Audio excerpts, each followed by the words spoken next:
सिर्फ उसके लिए खास है, ऐसा नहीं है।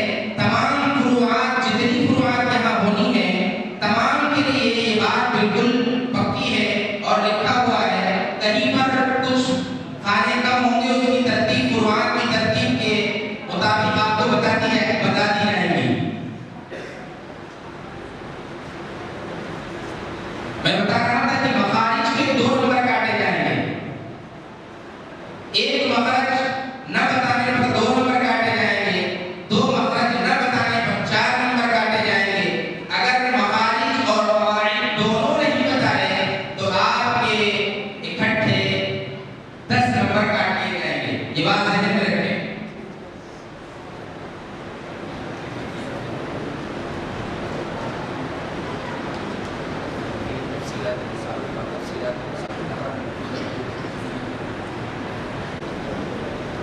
पहुंचने वाले हैं, कुछ ही देर के अंदर पहुंचने वाले हैं।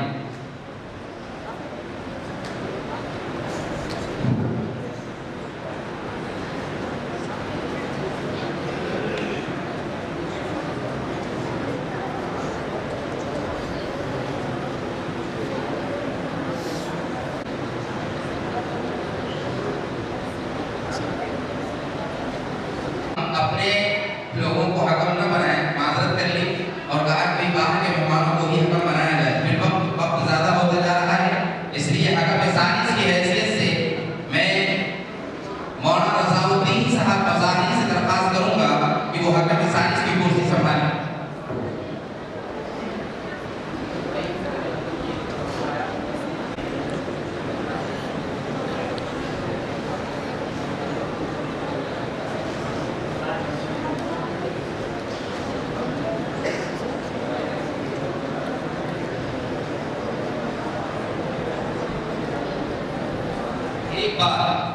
एक बात ये जहन से निकल गई थी कि हिफ्ज़ कुरान 30वें पारे में एक सवाल इख्तियारी है। हकम हज़रात मुतवज्जे हो कि फ़रे अव्वल में एक सवाल इख्तियारी है कि बच्चा आएगा और पहला सवाल अपनी मर्जी से खुद पढ़ेगा। एक सवाल इख्तियारी होगा, 2 सवाल हम करेंगे। 15 सदरी लेके आए करीम साहब, 15 सदरी कुरान करीम। तमाम हकम हज़रात के पास एक कुरान करीम रखते हैं, एक मेरे पास कुरान करीम रखते हैं, 4 कुरान करीम लाए और इससे लिया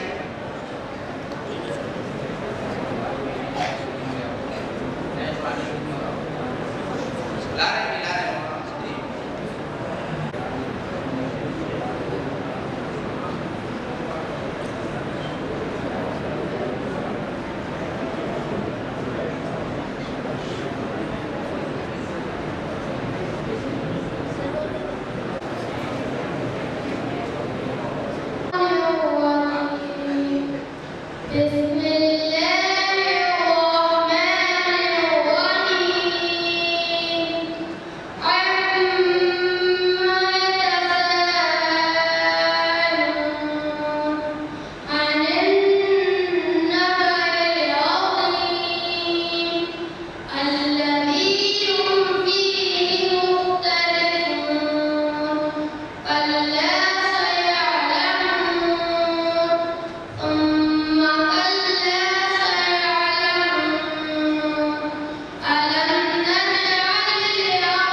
أعوذ بالله من الشيطان الرجيم. بسم الله الرحمن الرحيم. إذا السماء انفطرت. पढ़िए.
بسم الله الرحمن الرحيم.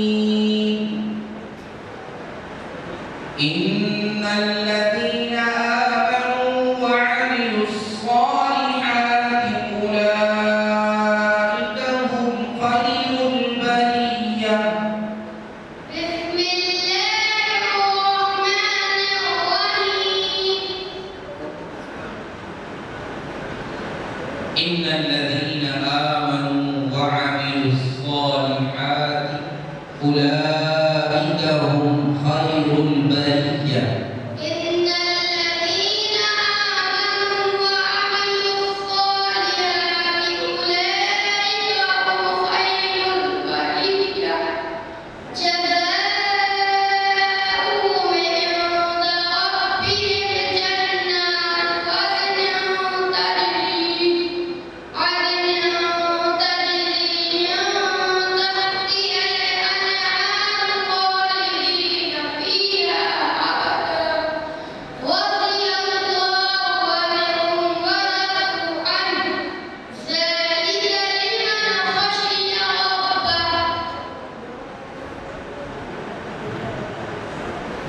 تجري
क्यों होगा? दो दिन की तस्वीर के बाद भूपे के 15 अंकों में से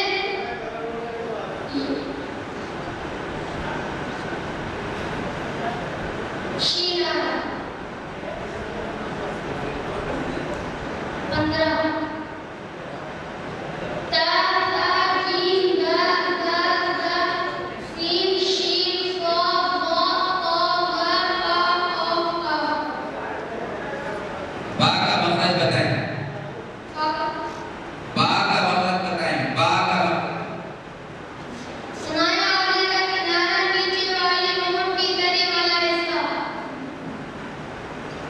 का मकसद बताएं।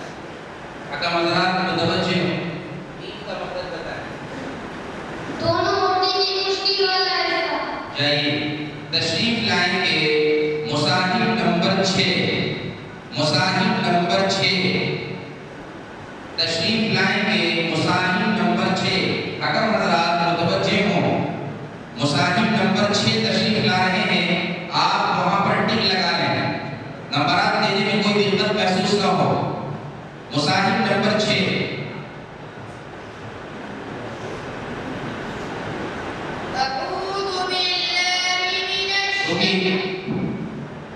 जब तक कि कहा न जाए उस वक्त शुरू न करें, इस चीज का भी ख्याल रखें, वरना हो सकता है इस जल्दबाजी की वजह से नंबर बिगड़ जाए। इसलिए ये साइल इसलिए बैठा हुआ है यहाँ कि आपको हर बात की तरफ आगाह करेगा।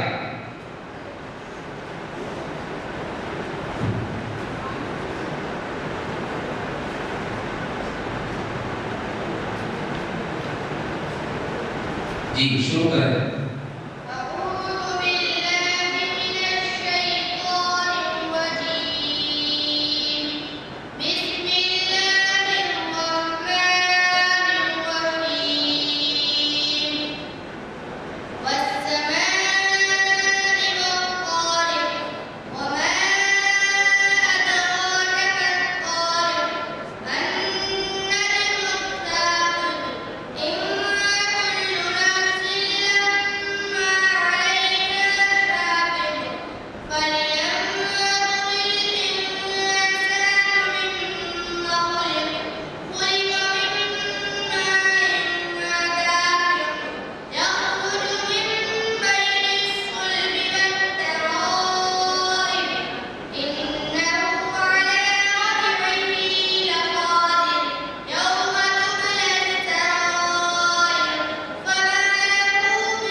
أعوذ بالله من الشيطان الرجيم الذين يكذبون بيوم الدين وما يكذب به إلا كل معتد أثيم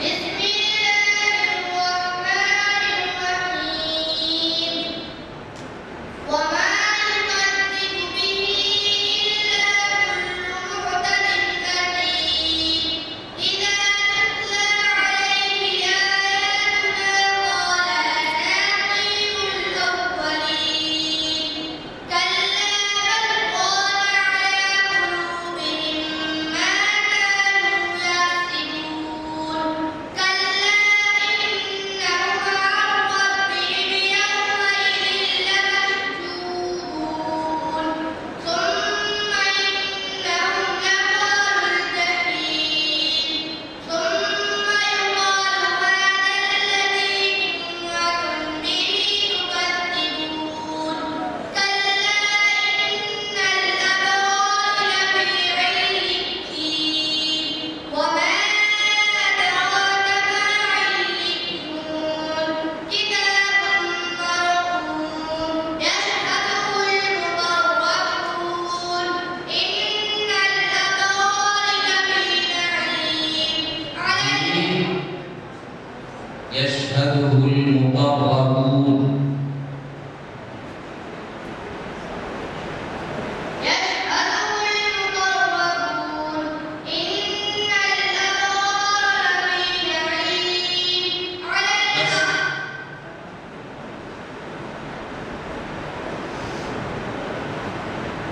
सूरह बलद सुना। بسم الله الرحمن الرحيم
बस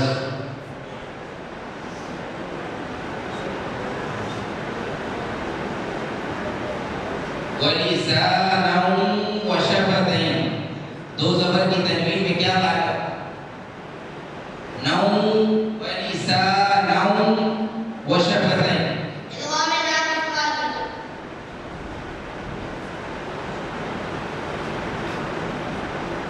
मीम साकिन के कायदे कितने हैं?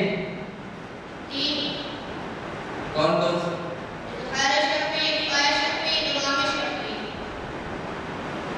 अलिफ मद्दे का मखरज,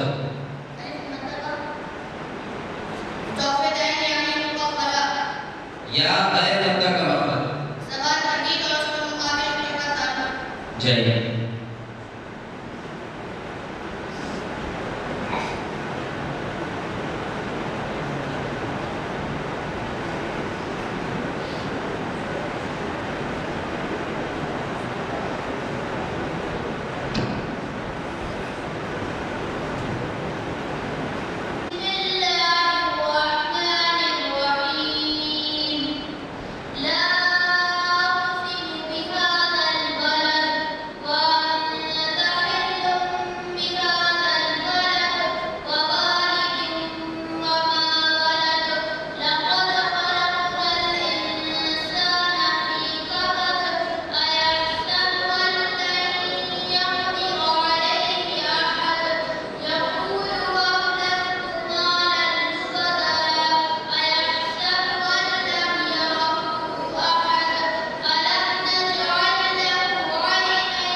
सूरतुल फज्र पढ़ी।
सूरतुल बैयिना पढ़िए।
बस उलाइका कौन सा मद होगा? क्यों होगा?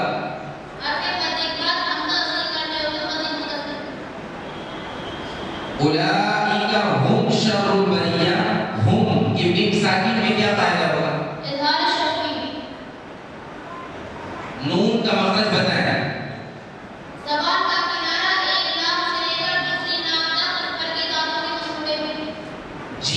मदद बताएं। सवाल काफी, इसके मुकाबले ऊपर का कानून। चलिए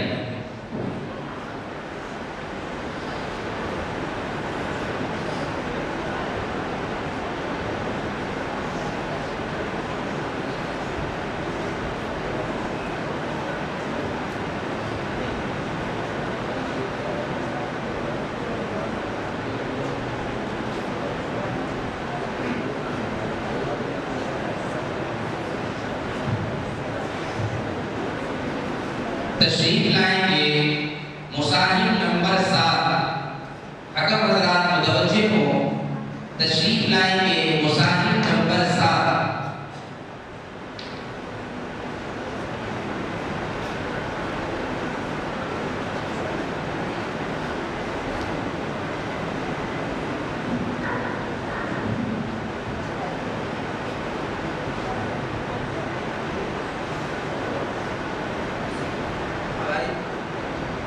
हमारी मस्जिद के जो अहबाब हैं मलिकवा चौराहे की, वो भी रज़ाकार में दाखिल हैं। उन लोगों को भी रज़ाकार के कार्ड दे दिए जाएं। वो रज़ाकार में सब दाखिल हैं और सब अपने कार्ड लगाएं। रज़ाकार हज़रात बगैर कार्ड के न रहें। पानी पिलाना है किसी को, पानी पहुँचाएं। कोई आदमी पानी पीने उठकर जा रहा है, इससे मजलिस में इंतशार होता है। इसलिए असातिज़ा इकराम इस पर तवज्जो दें। जो हमारे असातिज़ा इकराम सामने बैठे हैं, ये जरा फैल जाए, थोड़ा सा इधर उधर बैठ जाए। जिसको किसी चीज़ की ज़रूरत है वो फौरन बाहर आए। असातिज़ा इकराम इस पर तवज्जो दें। चलिए मुसाहिब नंबर 7।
सूरह अरस पढ़ें।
तो पेश की तनवीन में क्या कायदा हो?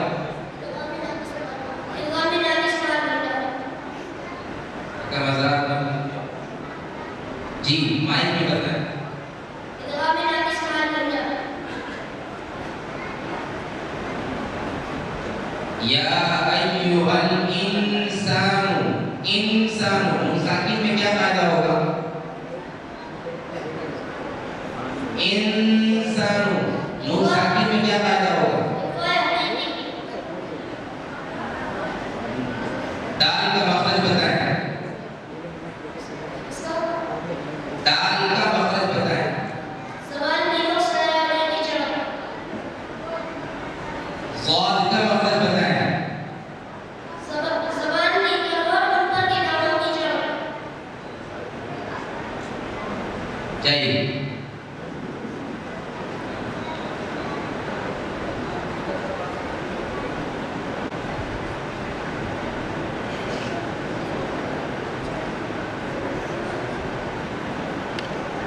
अगर हजरात मुतवज्जे हो, मुसाहिब नंबर 3 है। ये मुसाहिब नंबर 3 है। जी शुरू करें।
सूरतुल बुरूज पढ़ें।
सूरतुश शम्स पढ़ें।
बस अलैहिम रब्बुहुम, अलैहिम के मीम साकिन में क्या फायदा होगा?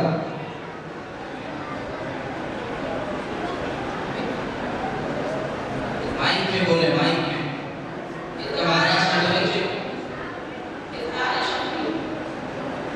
माइक में जोर से बोले।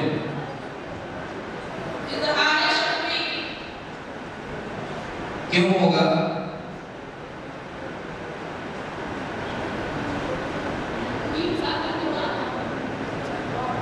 माइक में बोले।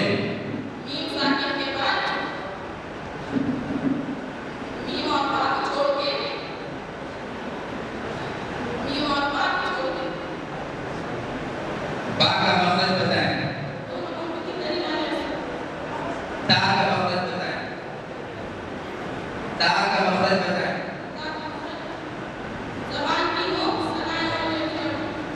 जय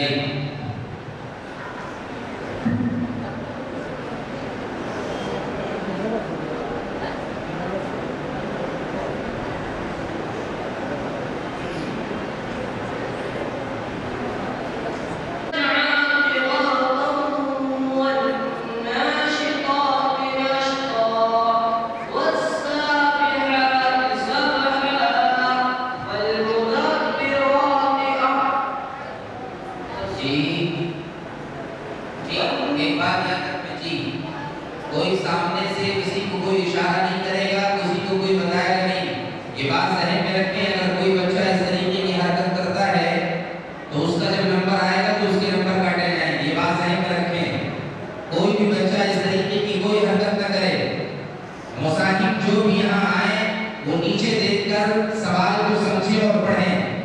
सामने वालों की तरफ देखकर उनकी बातों की तरफ और उनके इशारों की तरफ मुतवज्जे ना हो, वो अपने सवाल पर तवज्जो दें। अगर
السماء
ولهم عذاب جهنم ولهم عذاب جهنم ولهم عذاب الحريق ولهم عذاب جهنم ولهم عذاب الحريق إن الذين بس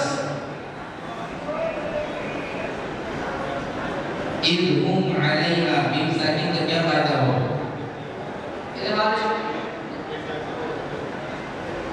बिमसाकीन की कुल कायदे कितने हैं कौन कौन से बा का मखरज या गैर नक्ता का मखरज चाहिए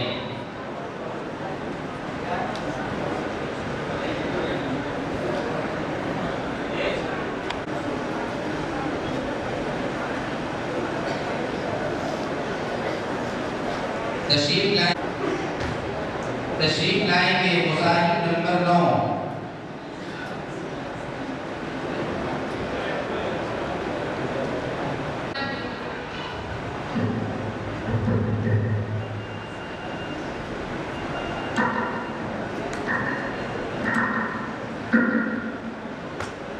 أعوذ بالله من الشيطان الرجيم بسم الله الرحمن الرحيم والسماء والطارق وما أدراك ما الطارق النجم الثاقب إن كل نفس لما عليها حافظ فلينظر الإنسان مما خلق خلق من ماء دافق يخرج من بين الصلب والترائب إنه على رجعه لقادر يوم تبلى السرائر فما له من قوة ولا ناصر والسماء ذات الرجع والأرض ذات الصدع إنه لقول فصل بسم الله الرحمن الرحيم سبح اسم ربك الأعلى الذي خلق فسوى والذي قدر فهدى والذي أخرج المرعى فجعله غثاء أحوى سنقرئك فلا تنسى إلا ما شاء الله إنه يعلم الجهر وما يخفى فنيسرك لليسرى فذكر إن نفعت الذكرى سيذكر من يخشى ويتجنبها الأتقى الذي يؤتي ماله يتزكى وما يعلم عنده من نعمة تجزى إلا ابتغاء وجه ربه الأعلى ولسوف يرضى जी सूरतुल बलद بسم الله الرحمن الرحيم لا أقسم بهذا البلد وأنت حل بهذا البلد وقد أيحسب أن لن يقدر عليه فلسانا وشفتين وهديناه النجدين فلاقتحم العقبة وما أدراك ما العقبة فك رقبة أو إطعام وفي يوم ذي مسغبة बस फी यौमिन दी दो जेर की तनवीन में क्या कायदा होगा إخفاء حقيقي रूप इख्फा कितने हैं إدراك कौन कौन से تا تا جيم دال دال زا سين شين صاد ضاد طا طا فا قاف قاف नून का मकसद बताएं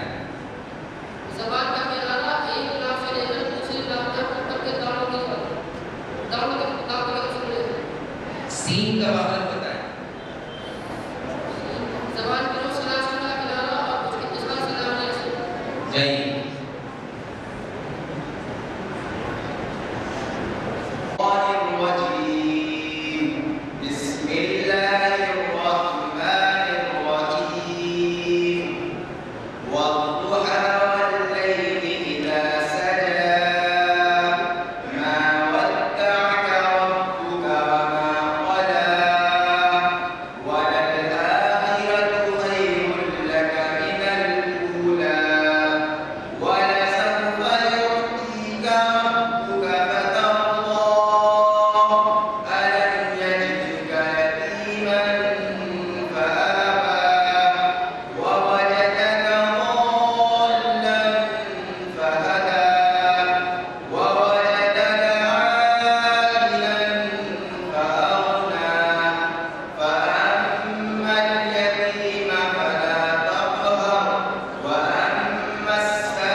रुके हुए चलिए बिस्मिल्लाहिर्रहमानिर्रहीम अलम नशरह लक सदरक व वदअना अन्का विज़रक अल्लज़ी अनक़ज़ ज़हरक व रफ़अना सूरतुल लैल पढ़िए बिस्मिल्लाहिर्रहमानिर्रहीम वल्लैलि इज़ा यग़शा वन्नहारि इज़ा तजल्ला वमा खलक़द ज़करा वल उन्सा इन्न सa'यकुम लशत्ता फअम्मा मन अ'ता वत्तक़ा वसद्दक़ बिल-हुस्ना فسنيسره لليسرى وأما من بخل واستغنى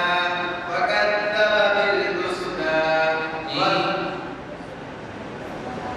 وأما من بخل واستغنى وكذب بالحسنى فسنيسره لليسرى وما يغني عنه ماله إذا تردى وأن علينا للهدى जी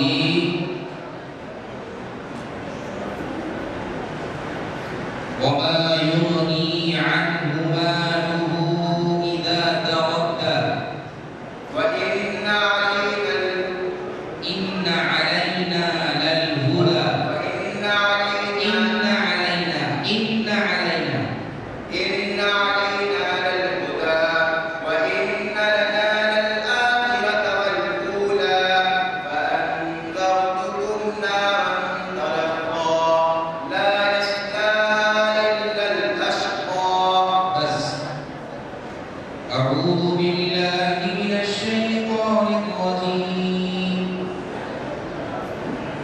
فما يكذبك بعد بالدين أليس الله بأحكم الحاكمين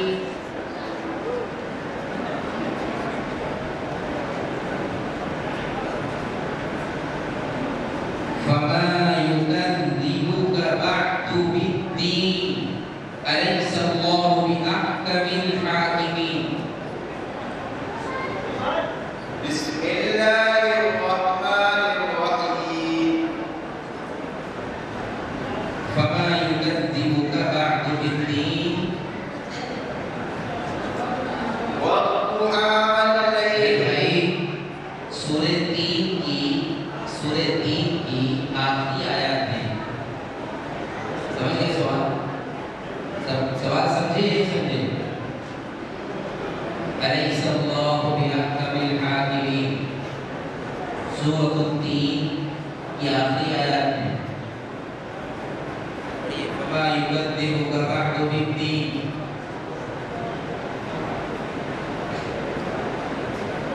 सूरह 3 शुरू से पढ़े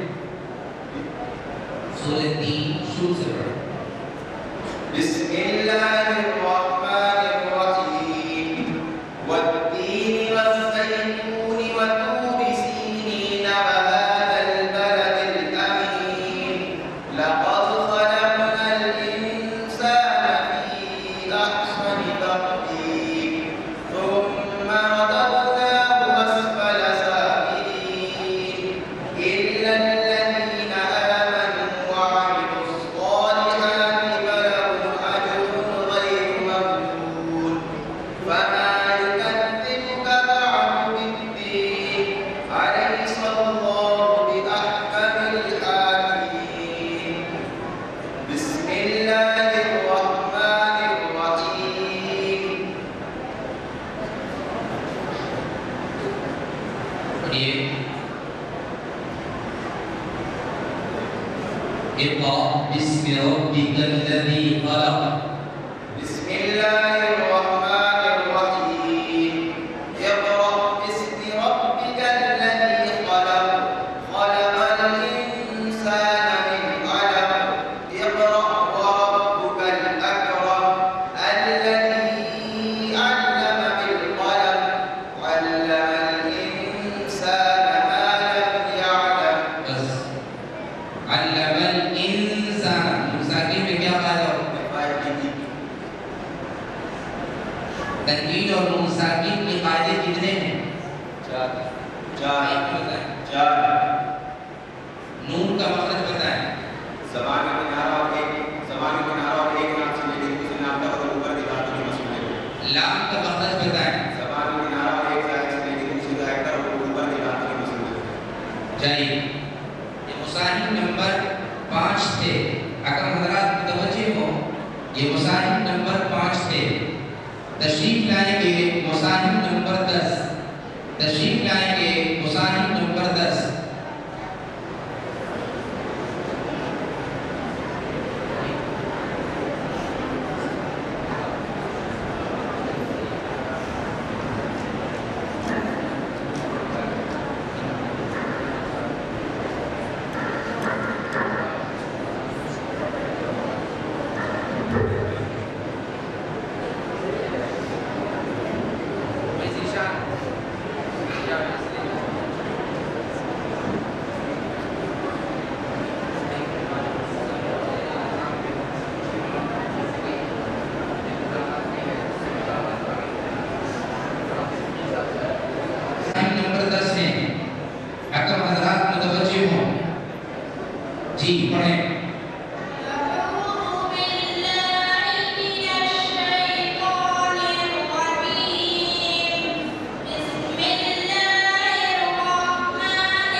सूरतुल गाशिया पढ़ें, सूरतुल गाशिया।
जन्नतिन आलिया, तो ज़ेर की तनवीन में क्या कायदा होगा?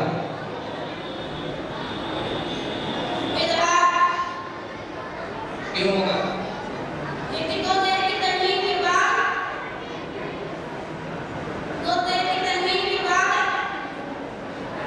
आइन आ रहा है। बोलिए। दो ज़ेर की तनवीन के बाद आइन आ रहा है, इसलिए आप इस बात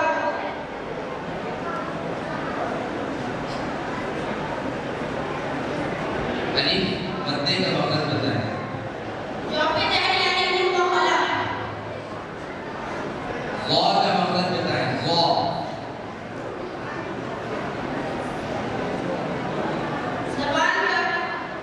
ज़बान की लोग सलाह और यानी जो किनारा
بسم الله الرحمن الرحيم إذا السماء انفطرت وإذا الكواكب انتثرت وإذا البحار فجرت وإذا القبور بعثرت علمت نفس ما أحضرت فلا أقسم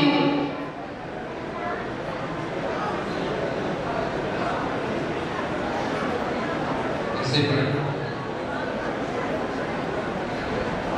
فلا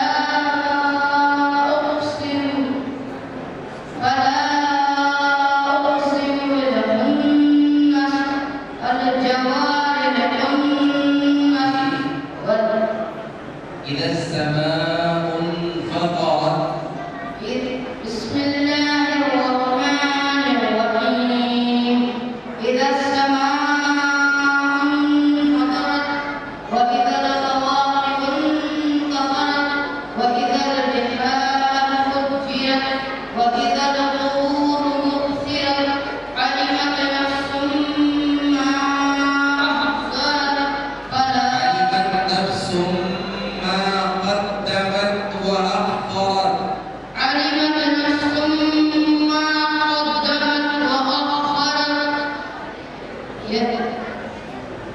يا أيها الإنسان ما غرك بربك الكريم الذي خلقك فسواك فقدرك في أي صورة ما شاء ركبك كلا بل تكذبون بالدين وإن عليكم لحافظين كراما كاتبين يعلمون ما تفعلون सूरत इंशिकाक पढ़ें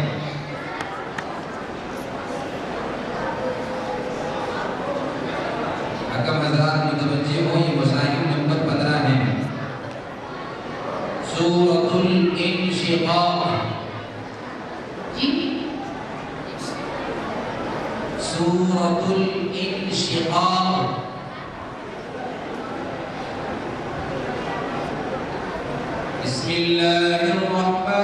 बिस्मिल्लाहिर्रहमानिर्रहीम इज़ा अस्समाउ इंशक़्क़त व अज़िनत लिरब्बिहा व हुक़्क़त بسم الله الرحمن الرحيم إذا السماء انشقت وأذنت لربها وحقت وإذا الكواكب انتثرت وإذا البحار وإذا الأرض مدت وإذا الأرض مدت وإذا الأرض مدت وإذا الكواكب انتثرت وإذا البحار وألقت ما فيها وتخلت وألقت ما فيها وتخلت وأذنت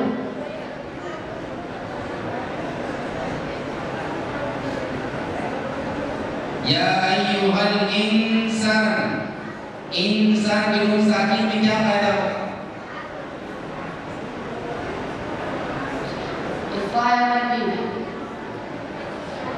नून का मखरज बताएं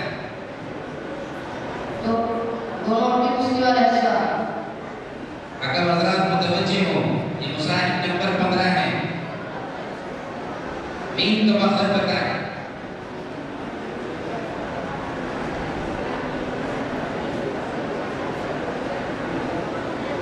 जाइए तशरीफ लाएंगे मुसाहिब नंबर 14 तशरीफ लाएंगे मुसाहिब नंबर 14 والشفع والوتر والليل إذا يسر هل في ذلك مثل لذي حجر ألم تر كيف فعل ربك بعاد إرم ذات العماد التي لم يخلق مثلها في البلاد وثمود الذين جابوا الصخر بالواد وفرعون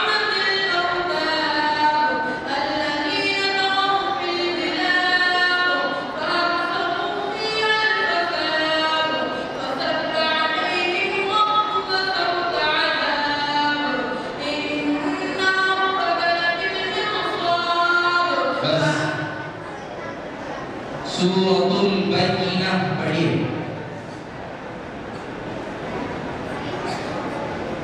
सूरतुल बैयिना।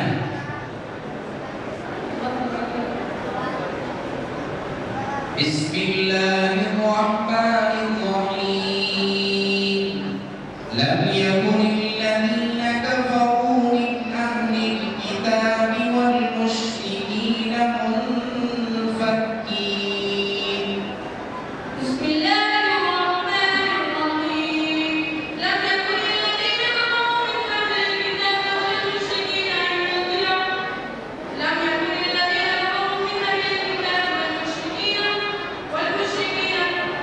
इत्मीनान से पढ़िए। रमज़ान 15 दिन का है।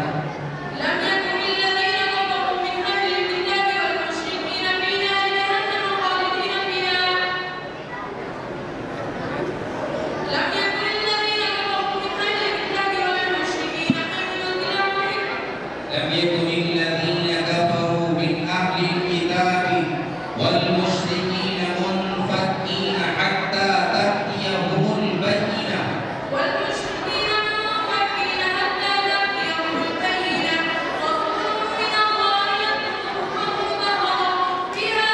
رسول من الله ऐसे पढ़िए।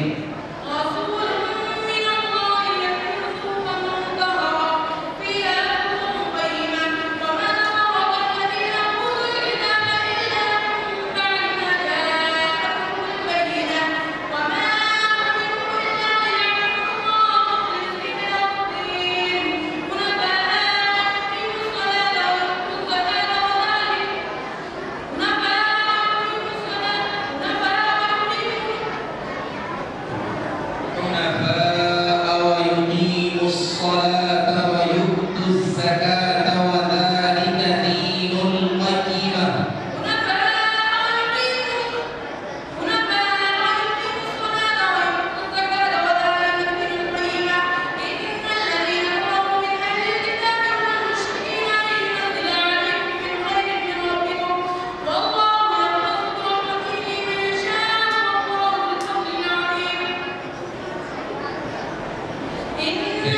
وما أمروا إلا ليعبدوا الله مخلصين له الدين.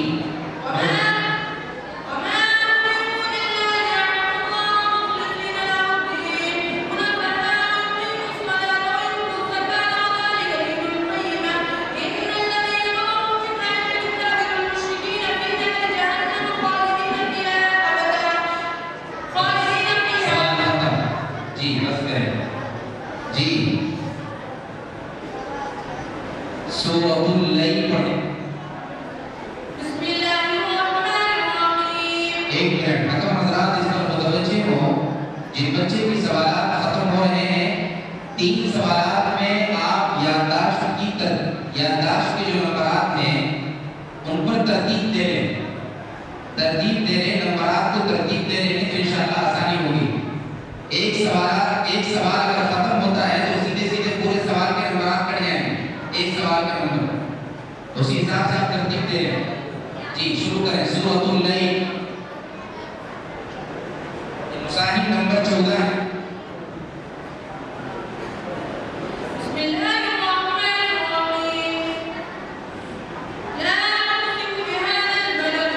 सूरतुल लैल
बीम साकिन के कायदे कितने हैं?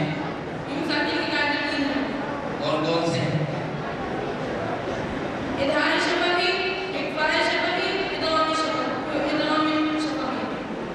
यौमा इदिन बी जहन्नम, ये दो से की तनवीन का क्या फायदा होगा? इदिन बी जहन्नम इसमें होगा इकफाई शफवी। माइक में बताएं। इकफाई शफवी नहीं, इदहारी शफवी। बीम का मखरज बताएं। बीम का तनवीन साकिन के बाद अगर बीम तनवीन साकिन के बाद बीम का मखरज बताएं, मखरज। बा का मखरज बताएं।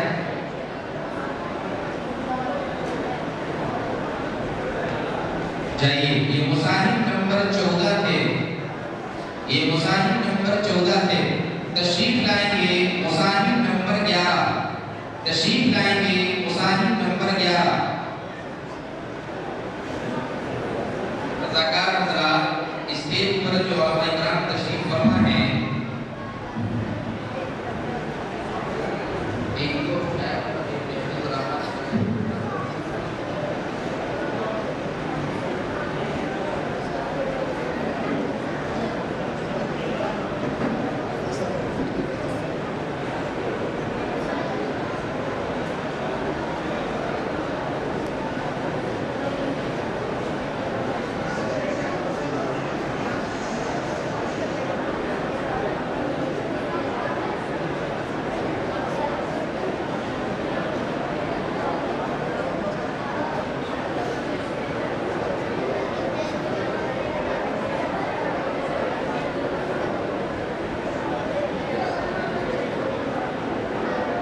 भाई बातें ना करें, कुरान करीम की तिलावत हो रही है। यहाँ पर बैनर भी लगा है, वइज़ा क़ुरिअल क़ुरआन फस्तमिअू लहू व अंसितू लअल्लकुम तुरहमून, कि जब कुरान करीम पढ़ा जाए तो आप उसको खामोशी से बगौर सुने। ये कुरान करीम की आयत है जी। ये मुसाहिब नंबर 11 में, अगर हज़रात मुतवज्जिह हो, ये मुसाहिब नंबर 11 है जी। चलें।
में क्या फायदा होगा? Idghamin tam tidak benar. فأما من طغى मुस्तक़िल में क्या फायदा होगा? Tuqair akan tidak. लाम का मखरज बताएं। Zबान का किनारा एक ज़ाहिर से लेकर दूसरी ज़ाहिर तक और ऊपर वाले किनारे के मसले हैं। मीम का मखरज बताएं। दोनों होठों का पिछली वाला हिस्सा। जाइए, ये मुसाहिब नंबर 11 थे। ये मुसाहिब नंबर 11 थे।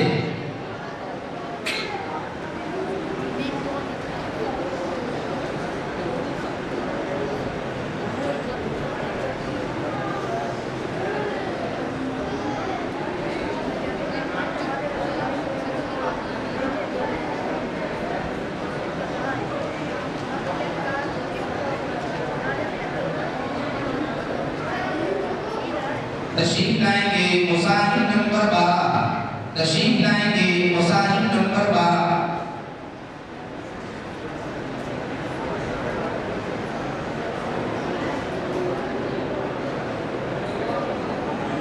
बातें न करें, बातें न करें। अभी मैंने कुरान करीम की आयत पढ़ी, वइज़ा कुरिअल कुरआन फस्तमिअ। ये मेरा हुक्म नहीं, अल्लाह का हुक्म है। वइज़ा कुरिअल कुरआन, जब कुरान पढ़ा जाए, फस्तमिअू लहू, फस्तमिअू लहू, बस तुम गौर से सुनो। वअनसितू, और तुम खामोश रहो। लअल्लकुम तुरहमून, ताकि तुम पर रहम किया जाए। ये कुरान करीम की आयत है। ये मुसाहिब नंबर 12 है। हकम हज़रात मुतवज्जे हो।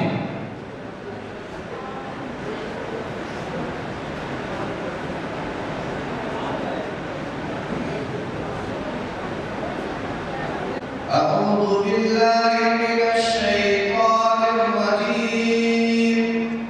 بسم الله الرحمن الرحيم. والتين والزيتون وطور سينين وهذا البلد الأمين. لقد خلقنا الإنسان في أحسن تقويم. ثم رددناه أسفل سافلين. إلا الذين آمنوا وعملوا الصالحات فلهم أجر غير ممنون. فما يكذبك بعد بالدين. أليس الله بأحكم الحاكمين. بسم الله الرحمن الرحيم. اقرأ باسم ربك الذي خلق. خلق الإنسان من علق. اقرأ وربك الأكرم الذي علم بالقلم. बस सूरतुल बय्यिना पढ़। بسم الله الرحمن الرحيم. لم يكن الذين كفروا من أهل الكتاب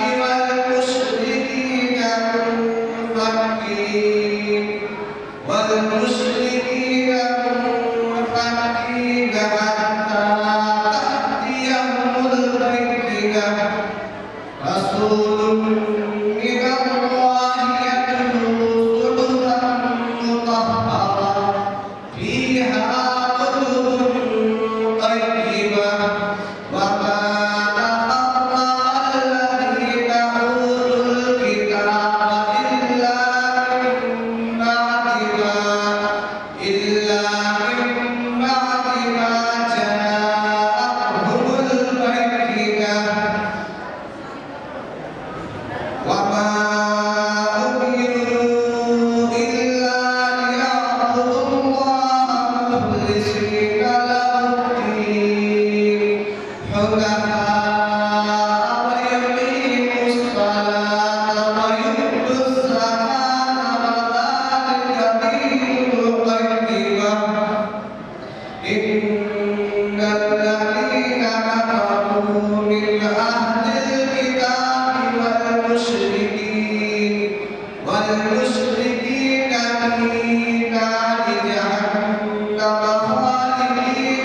عليها أولئك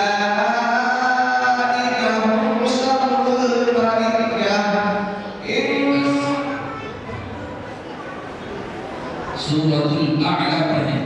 बिस्मिल्लाहिर्रहमानिर्रहीम सब्बिह बिस्म रब्बिकल अअला अल्लज़ी खलक़ फसव्वा वल्लज़ी अखरजल मरआ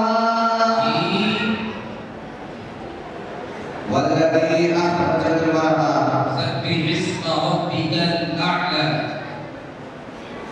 सब्बिह बिस्म रब्बिकल अअला अल्लज़ी खलक़ फसव्वा वल्लज़ी अखरजल मरआ वल्लज़ी क़द्दर फहदा वल्लज़ी क़द्दर फहदा वल्लज़ी अखरजल मरआ फजअलहु गुसाअन अहवा सनुक़रिउक फला तंसा इल्ला मा शाअ अल्लाह इन्नहु यअलमुल जहरा वमा यख्फा वनुयस्सिरुक लिल-युस्रा इन्नमा फदक्किर इन्नमा الذكرى سيذكر من يخشى ويتجنبها الأشقى الذي يصلى النار الكبرى ثم لا يموت فيها ولا يحيا बस थुम्मा में होना क्यों हो रहा है? इसलिए मीम को शब्द है मीम के ऊपर बस धीरे धीरे आपका मीम बोलना होगा हुरूफ इख्फा कितने हैं? 15 जी 15 शीन का मखरज बताएं। ज़बान का बीच उसके मुताबिक ऊपर का तालुक या गैर मद्दा का मखरज बताएं। ज़बान का बीच उसका मुताबिक ऊपर का तालुक जाइए, ये मुसाहिब नंबर 12 थे, ये मुसाहिब नंबर 12 थे। तशरीफ लाएंगे मुसाहिब नंबर 13, तशरीफ लाएंगे मुसाहिब नंबर 13।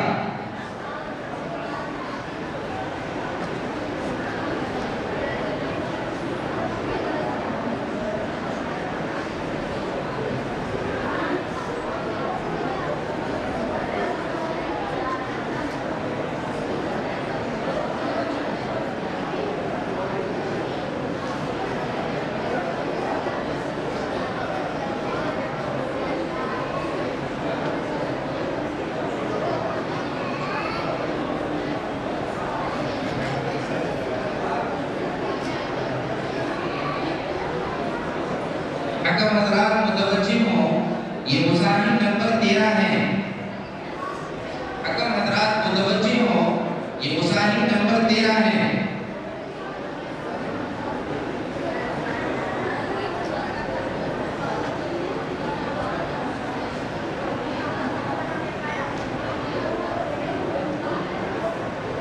जी मुसाहिब नंबर 13 शुरू करें।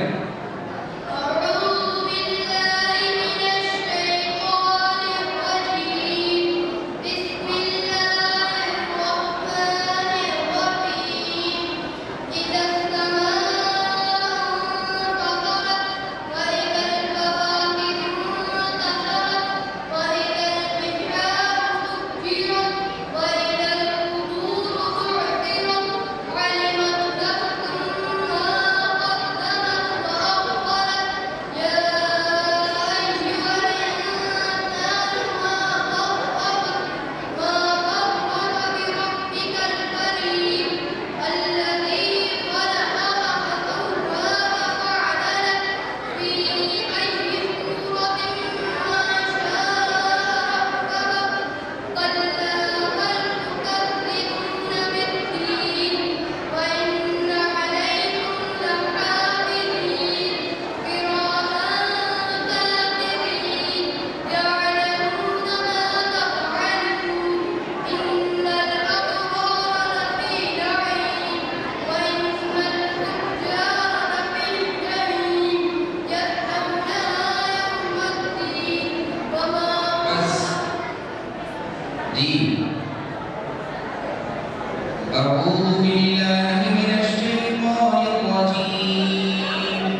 हरूफ इख्फा कितने हैं? 15। स्वाद का मतलब बताएं। जबान का करवट जी स्वाद स्वाद जबान की नोक बनाया जिसका किनारा और कुछ इत्तिसाल फरमाया हुआ है। नून का मतलब